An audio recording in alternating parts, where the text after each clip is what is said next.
Ghost of Tsushima was a game that really showed you why PlayStation is at the top of their game. They're innovative in their attempts at merging gameplay with interactive elements that are supposed to draw you into the world and story.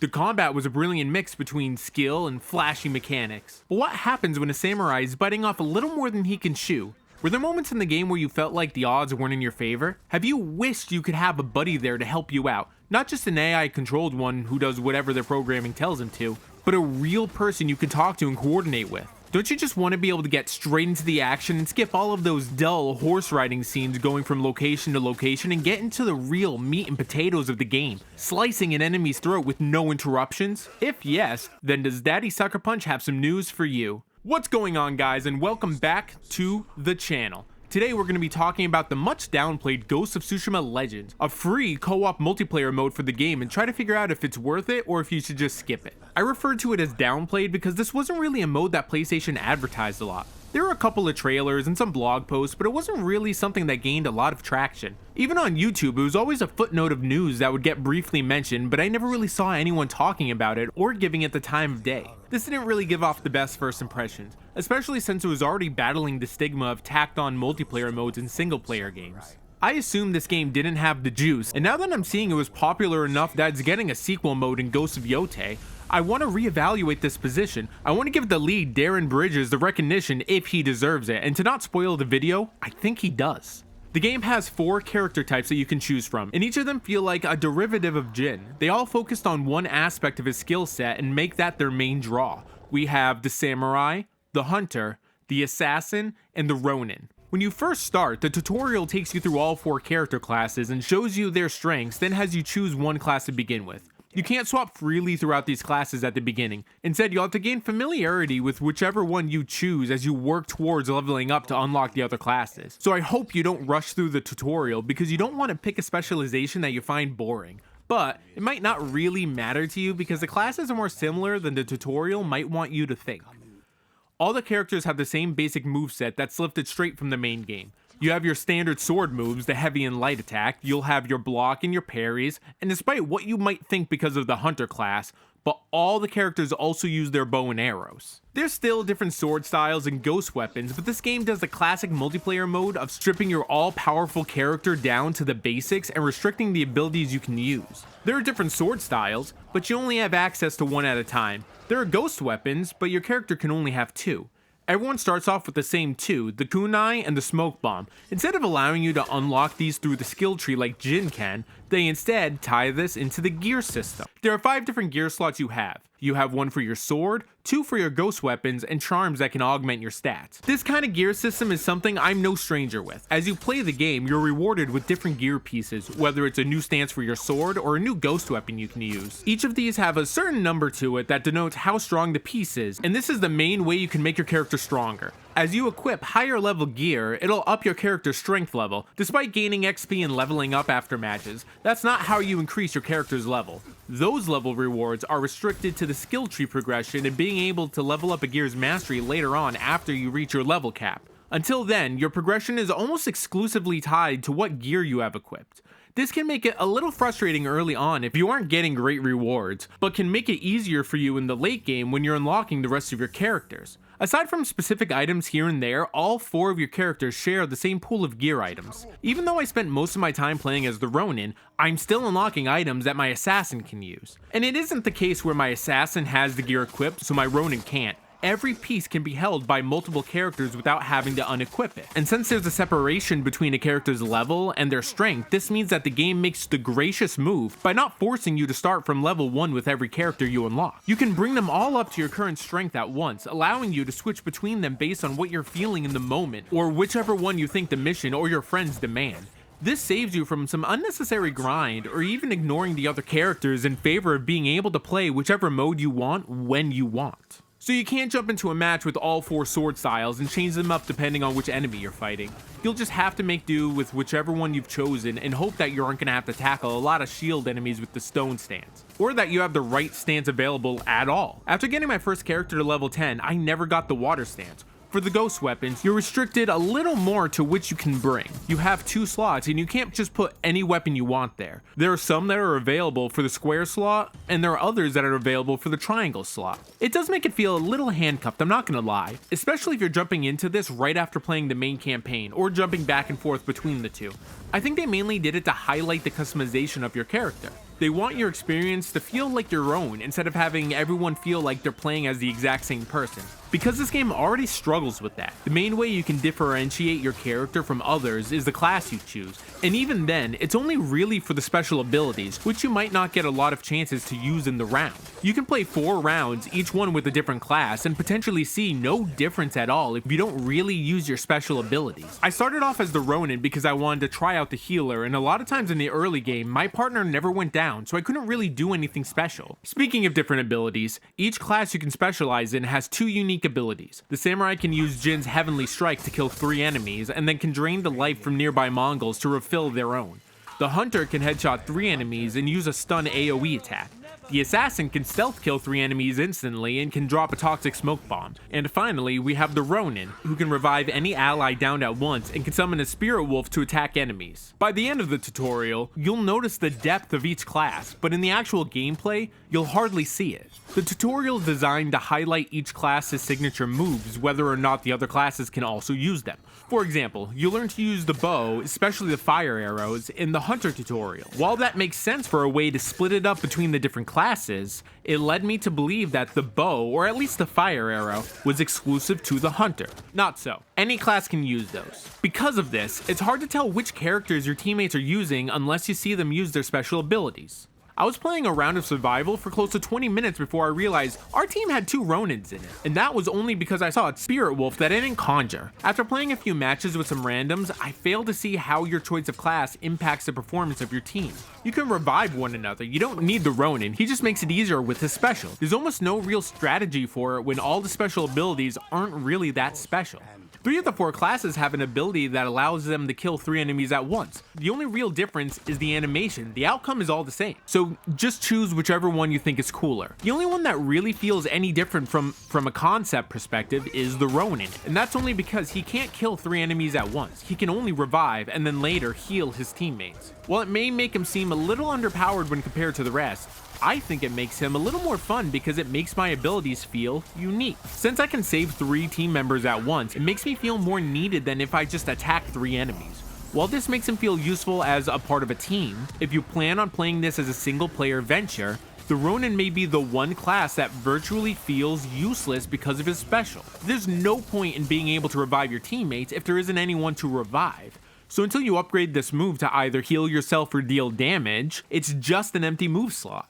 The skill tree in this game also isn't really anything special, but there are little treats here and there to keep you chugging along. They're mostly variations to your specials that you can use to try to customize your experience a little more to your own liking and differentiate yourself from others who may be using your same character. Instead of being like a standard skill tree where you keep every skill you unlock, it's more like a gear system where you have certain slots and you can equip a skill into that slot. This was probably done in the name of balance, but it is a little disappointing when you see multiple skills in the tree that you can't wait to have, only to later learn you can't stack them together. You don't get to have both stronger ghost weapons and an attack that lowers an enemy's defense. You have to choose between them, and I don't think the game allows different loadouts for each character, so you have to manually go in and make the changes you want for each match, rather than being able to save a certain loadout you can switch between.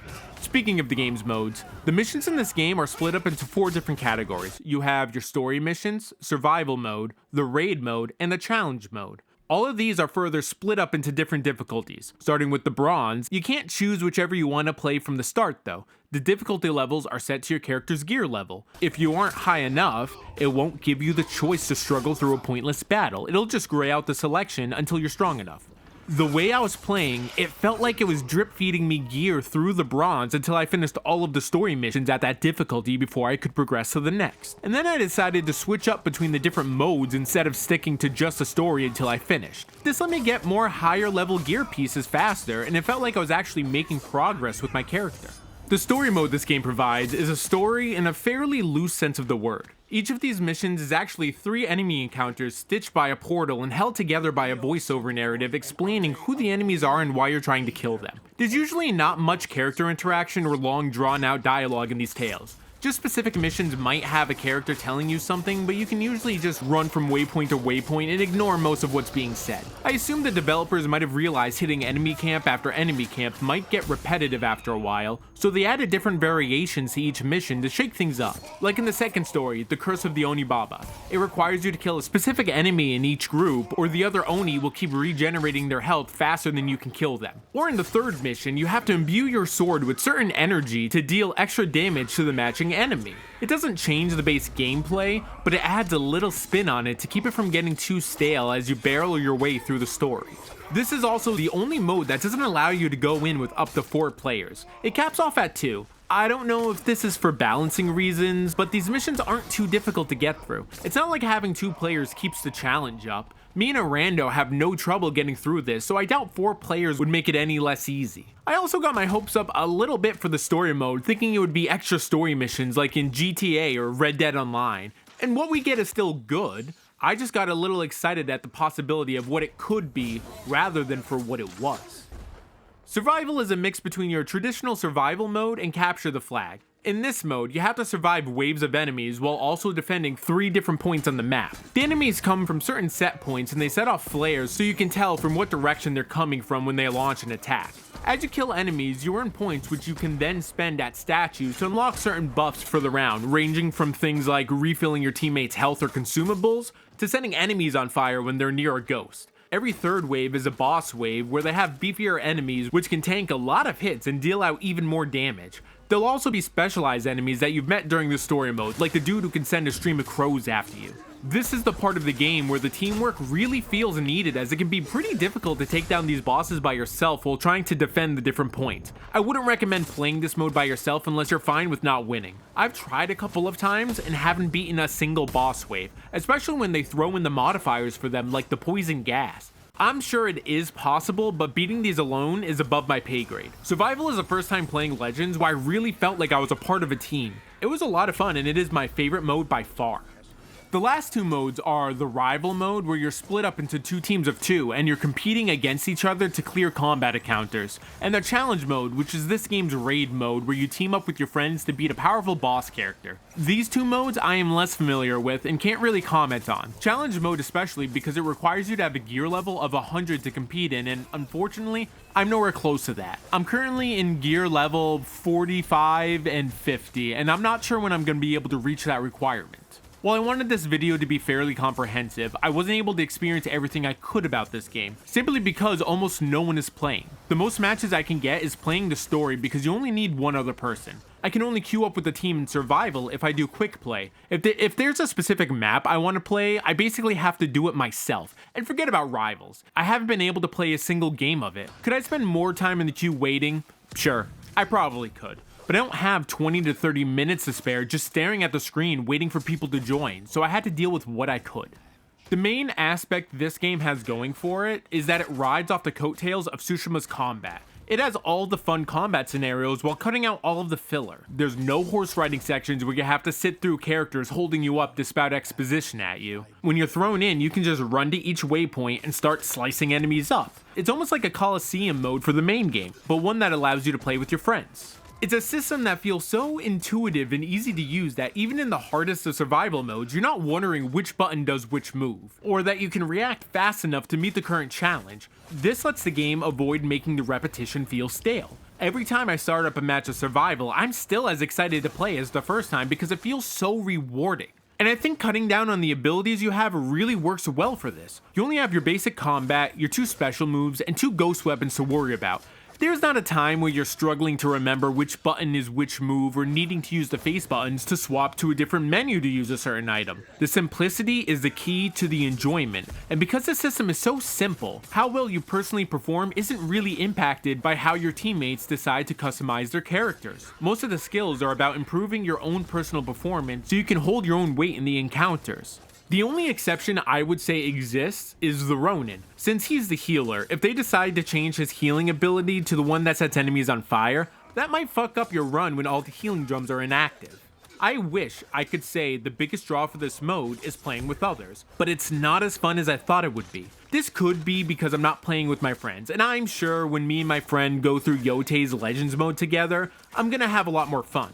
But that doesn't take away from the fact there are people who will play this alone and either tackle the missions as a single player venture or queue up with random people looking to play a quick match. In a mode like Survival, it's fine playing with complete strangers because there's only really one way to play.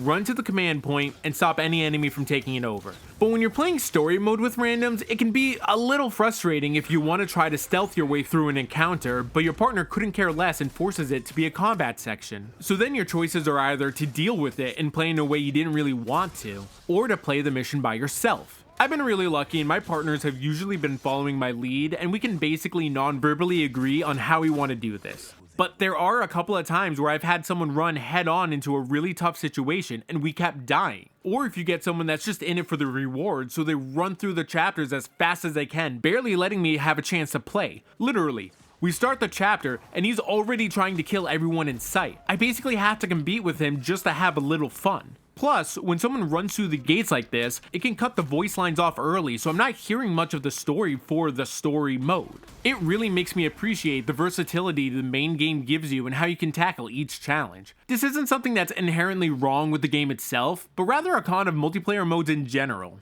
On the flip side of this, and a side I really never get to visit, I can see how playing with someone you know can add an extra level to the base gameplay system. There were a few times where the random stranger and I would cross brainwaves and we'd figure out each other's strategy and be able to work together to execute it. There are simple examples where there are two enemies standing next to each other and we can both stealth kill them to not raise alarms. But also there are other moments where there's a special enemy and a brute together, so they would go in, get the brute's attention, and lure them away while I deal with the special enemy so we wouldn't get ganged up on by unblockable attack after unblockable attack. When it really works, I can see how great this game can feel, and I understand why others love it so much.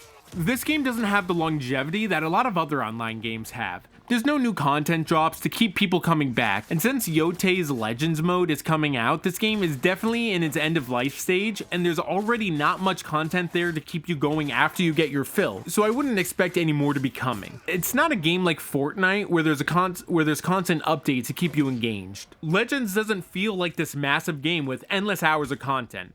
But it doesn't have to. This isn't meant to be the lifeblood of the company where they constantly keep bringing you back to sell you new cosmetics or items. It's exactly what a multiplayer mode should be. A little piece of additional content to keep you full while you wait for the next game to play. I'm sure if I played this when it first came out, anytime I wanted to experience the gameplay of Tsushima again, I would have thrown this on, played a few rounds of survival, then put it away until I needed my fix again. I can easily see people getting tens of hours out of this mode just hanging out with their friends. The rounds are also quick enough that it's nice to have as something you can throw on when you have a small amount of time you can kill. Just because the star of the meal is the steak, doesn't mean the mashed potatoes weren't pretty damn good.